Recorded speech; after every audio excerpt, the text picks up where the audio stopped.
Olá! Já parou para pensar se seria possível prever as armadilhas de uma prova da FGV antes mesmo de abrir o caderno de questões?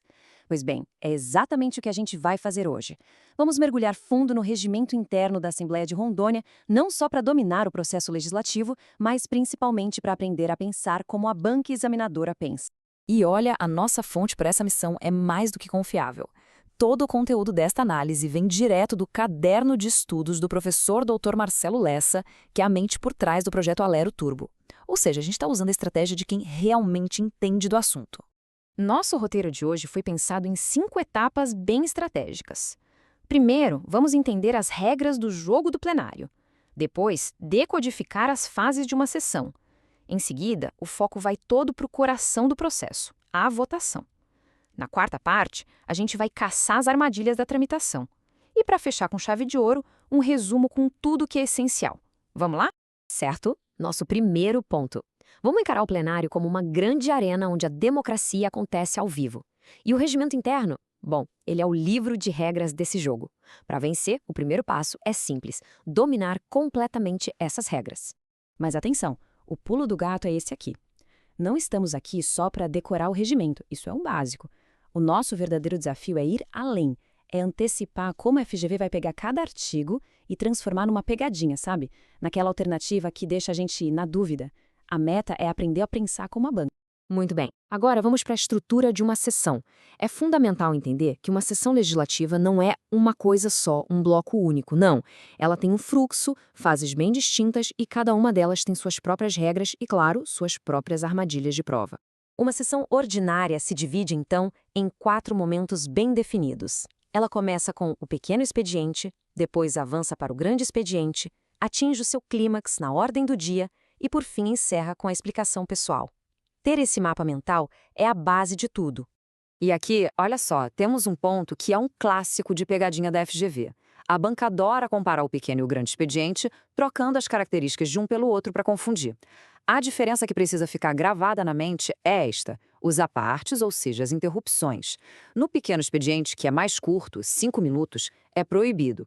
Já no grande expediente, que é mais longo, 15 minutos, aí sim os apartes são permitidos. Essa distinção vale pontos preciosos. Agora sim, chegamos na fase mais importante de qualquer sessão, a ordem do dia. É aqui que o jogo acontece de verdade. É onde os projetos são debatidos, emendados e finalmente votados. É o momento em que a vontade política se transforma, ou não, em lei. E aqui a gente já encontra a primeira grande armadilha da FGV sobre quórum. Muita atenção com este número, 1/6, o que dá apenas 4 deputados. Essa é a quantidade mínima. Mas mínima para quê? Apenas para o presidente declarar o início dos trabalhos. Mas cuidado, iniciar a sessão não é a mesma coisa que votar. Agora, para de fato começar a votar, para entrar na ordem do dia, a regra é outra, é bem mais rigorosa. É preciso a presença da maioria absoluta, ou seja, 13 deputados. Resumindo, para não ter erro, a sessão abre com 4, mas só decide com 13. A FGV vai com certeza absoluta tentar confundir esses dois momentos na prova. Ok, com o quórum certo, como é que se vota? Basicamente, temos 2 tipos. A votação simbólica é a regra geral. É mais rápida, usada para matérias mais simples que precisam de maioria simples. Ela preza pela agilidade. Já a votação nominal é a exceção. É mais solene, sabe? Cada voto é registrado, um por um. Ela valoriza a transparência e a responsabilidade e, por isso, é obrigatória para as matérias mais importantes, que exigem quórums especiais. Isso nos leva a uma pergunta bem prática, que tem muita cara de questão de prova. Imagina a cena. O presidente declara aprovado na votação simbólica, mas a oposição tem certeza de que o resultado foi outro. E aí? O que se faz? Existe alguma ferramenta para resolver isso? Sim, existe. E o nome dela é verificação de votação. É um recurso do regimento que qualquer deputado pode pedir para transformar aquela votação simbólica, que é baseada na impressão visual, numa contagem nominal, voto a voto, lá no painel. É o tira-tema oficial do plenário. Beleza, já entendemos como se vota. Agora, vamos analisar as estratégias que podem acelerar ou até mesmo alterar um projeto durante a sua tramitação. 2 conceitos são chave aqui e a FGV simplesmente adora explorar eles: urgência e emendas. E aqui vai uma pergunta-chave. O Poder Executivo, o governador, tem como influenciar o ritmo do legislativo? A resposta é um sonoro sim. E a ferramenta que ele tem para isso é poderosíssima. Essa ferramenta é o famoso sobrestamento, mais conhecido como trancamento da pauta. Funciona assim, ó. Se o governador manda um projeto pedindo urgência e a Assembleia não vota em 45 dias, a pauta para. Simples assim. Nada mais pode ser votado, com algumas raras exceções, até que aquele projeto do governador seja resolvido. É o executivo dizendo ou votam o que eu acho importante, ou ninguém vota mais nada. Agora, uma ferramenta estratégica do lado dos parlamentares, o destaque. Imagina que um projeto é ótimo, mas tem um artigo ali no meio, um jabuti, que é inaceitável. O destaque permite isolar esse artigo específico para uma votação separada. Assim, dá para aprovar o projeto e rejeitar só a parte ruim.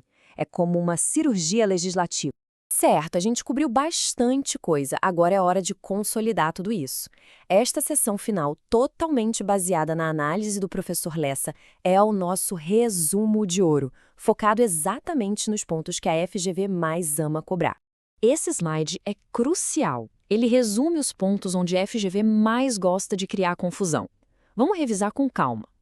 Primeiro, não confunda o quórum para abrir a sessão, que é só de 1/6, com o quórum para votar, que é de maioria absoluta. Segundo, lembre da regra dos apartes, proibidos no pequeno expediente, permitidos no grande. Terceiro, saiba a diferença entre uma sessão ordinária, com todas as suas fases, e a extraordinária, que foca só na ordem do dia. E por último, votação simbólica é a regra, nominal é a exceção. Dominar esses pares é fundamental. E para fechar, um vocabulário que tem que estar na ponta da língua. Parecer oral é o que permite que um projeto seja votado rapidinho, sem esperar parecer escrito das comissões. Interstício é aquele intervalo de tempo obrigatório entre as votações, que a urgência pode simplesmente eliminar, quebrar. Obstrução é o uso de ferramentas do regimento pela minoria para atrasar uma votação e ganhar tempo. E questão de ordem é um instrumento que qualquer deputado pode usar para dizer: opa, tem algo errado aqui, o regimento não está sendo seguido. Entender essas palavras é entender a dinâmica do poder no plenário. E para encerrar, uma metáfora perfeita do professor Lessa. O plenário é o palco onde tudo acontece, mas é o regimento interno que atua como o maestro, ditando o ritmo, a ordem e a harmonia do processo todo. Sem o maestro, o que a gente tem é só ruído. Isso conecta tudo ao objetivo final de quem está estudando. Para quem vai ser analista legislativo, o papel é exatamente este: ser o guardião dessas regras, garantir que o processo democrático flua do jeito certo, de maneira legítima e ordenada. É uma responsabilidade e tanto. Toda esta análise foi inteiramente baseada no material de excelência do projeto Alero Turbo. Para aprofundar ainda mais e continuar uma preparação estratégica inteligente, não deixe de acompanhar o canal para mais conteúdos como este. A gente se vê na próxima.